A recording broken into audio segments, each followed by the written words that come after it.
प्याज है, आलू है, इसके अलावा मशरूम, वटरी और सब्जियां भी लगती हैं। तो इसके अलावा बात करते हैं खरीफ सीजन। तो जो खरीफ सीजन है, खरीफ सीजन जून से लेके अगस्त तक चलता है।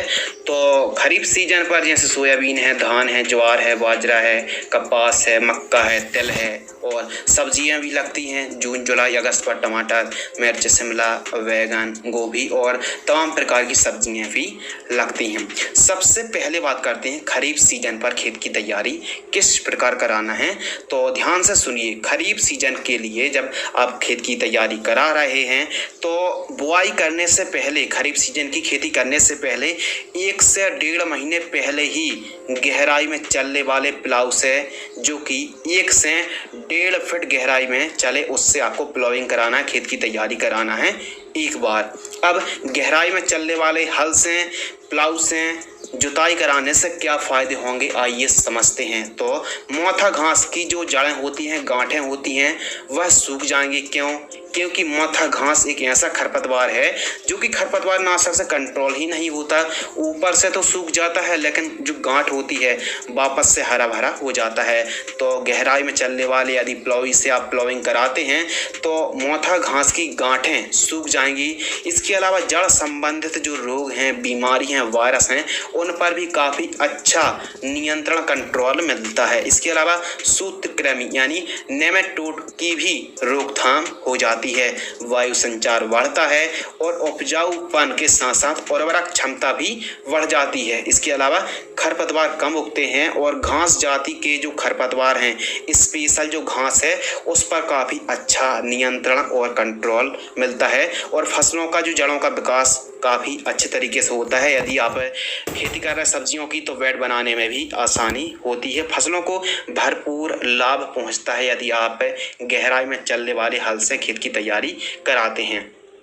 तो खरीफ सीजन स्टार्ट कब से हो जाता है? जून से लेकर जुलाई, अगस्त, सितंबर तक चलता है खरीफ सीजन। तो जो खरीफ सीजन है स्पेशल आप गहराई में चलने वाले प्लाऊ से खेत की तैयारी करा रहे हैं तो आप मार्च अप्रैल, जैसे गेहूं है, चना है या फिर मटर है, उसकी कटाई के बाद, हार्वेस्टिंग के बाद, जैसे मार्च है, अप्रैल है, मई महीने पर आपको गहराई में चलने वाले प्लाऊ से प्लाविंग कराना चाहिए। तो कुल मिला के खरीफ सीजन पर यदि आप खेती कर रहे हैं तो आप कम से कम खेती करने से 1.5 से 2 महीने पहले ही आप गहराई में चलने वाले हल से खेत की तैयारी आपको कराना चाहिए। गर्मियों के दिनों पर ही गहराई में चलने वाले हल का प्रयोग करना चाहिए, प्लाविंग का प्रयोग करना चाहिए। और कम से कम 30 दिन से लेकर 1.5 महीने तक की तेज धूप लगना बहुत ही जरूरी होता है यदि आपको भरपूर फायदे चाहिए हों तो। इसके अलावा 2 से 3 ट्राली गोबर की खाद पूरे खेत में ब्रॉडकास्ट करना है, बिखेरना है। इससे कई प्रकार के फायदे होते हैं। गोबर की खाद जरूर प्रयोग करना चाहिए। गोबर की खाद में नाइट्रोजन है, फास्फोरस है, पोटेशियम है, सल्फर है, कार्बन है, ऑर्गेनिक कंपोनेंट्स का कॉम्बिनेशन है जो कि हमारी फसल को हरी भरी करता है और उत्पादन में वृद्धि भी करता है। लेकिन जिन किसान भाइयों की खेत की जो मृदा की पीएच वैल्यू है 5 से 7 तक है, 7.5 तक है, तब तो ठीक है। लेकिन जिन किसान भाइयों खेतों की मृदा की पीएच वैल्यू 7 से ऊपर है, यानी 8, 9, 10 के आसपास है, तो आपको, यानी हाई एसिडिक है, अधिक एल्कलाइन है, तो उन किसान भाइयों को सल्फर का प्रयोग, सल्फर की पूर्ति जरूर करना चाहिए।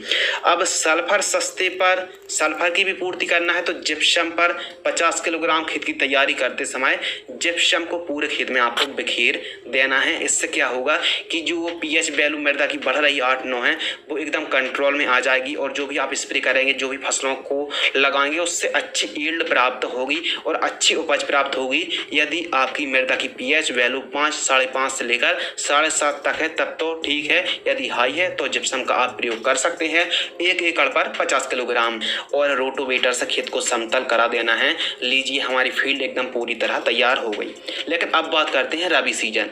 रबी सीजन पर जैसे मीडियम गहराई में चलने वाली जैसे कल्टीवेटर है, डग फिट्स हैं, आपको 1 से 2 बार प्लाविंग कराना है, जुताई कराना है। इसके साथ आपको गोबर की खाद है, वर्मी कंपोस्ट है, बकरी की खाद है, मुर्गी की खाद है, तो इन खादों को आपको जरूर प्रयोग करना चाहिए। इन खादों से उपज में वृद्धि होती है। यदि इन खादों की पूर्ति नहीं हो पा रही है, यानी यानी गोबर की खाद नहीं मिल पा रही है, मिल रही है तो 2 ट्राली बिखेर दीजिए, और नहीं मिल रही है तो सिंगल सुपर फास्फेट उर्वरक खाद आती है पाउडर फॉर्म वाली SSP 2 बैग पूरे खेत में आपको बिखेर देना है, प्रति एकड़ खेत में दीजिए। यदि सब्जियों की खेती कर रहे हैं और वेड बना रहे हैं तो गहराई में आपको चलने वाले प्लाऊ से खेत की तैयारी कराना है, वेड बनाना है। और मिट्टी के जो डिगले हैं बड़े हैं तो इस प्रकार की यंत्र से बारीक कराएं और रोटोवेटर से मिट्टी को भुरभुरी ठीक तरीके से आपको करा लेना है। वेड मेकर या फिर वेड राइजर से आपको वेड तैयार करा लेना है, उसके बाद ड्रिप बिछा देना है, फिर उसके बाद मल्चिंग बिछा देना है। इस प्रकार आपकी फील्ड तैयार हो जाएगी।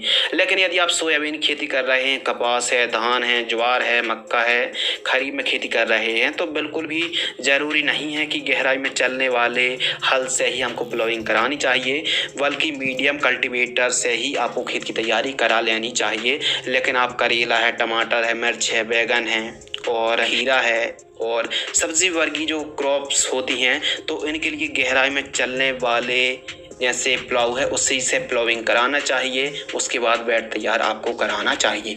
तो कुल मिला के बात ये है कि यदि आप खेत की तैयारी कर रहे हैं तो गोबर की खाद का प्रयोग, मुर्गी की खाद का प्रयोग, वर्मी कंपोस्ट का किसी एक का प्रयोग आपको ज़रूर करना चाहिए। यदि नहीं है तो सिंगल सुपर फास्फेट और उर्वरक खाद 2 बैग 100 किलोग्राम पाउडर फॉर्म वाली खेत में आप बिखेर सकते हैं। केवल गर्मियों के दिनों पर ही आपको गहराई में चलने वाले प्लाऊ से खेत की तैयारी कराना चाहिए। बाकी सीजन, बाकी ऋतुएं मीडियम गहराई में चलने वाले कल्टीवेटर 10 फीट से ही खेत की तैयारी कराना चाहिए। तो इस वीडियो के माध्यम से हमने आपको समझाया, बतलाया खेत की तैयारी किस प्रकार करना चाहिए। यदि आपको यह वीडियो पसंद आती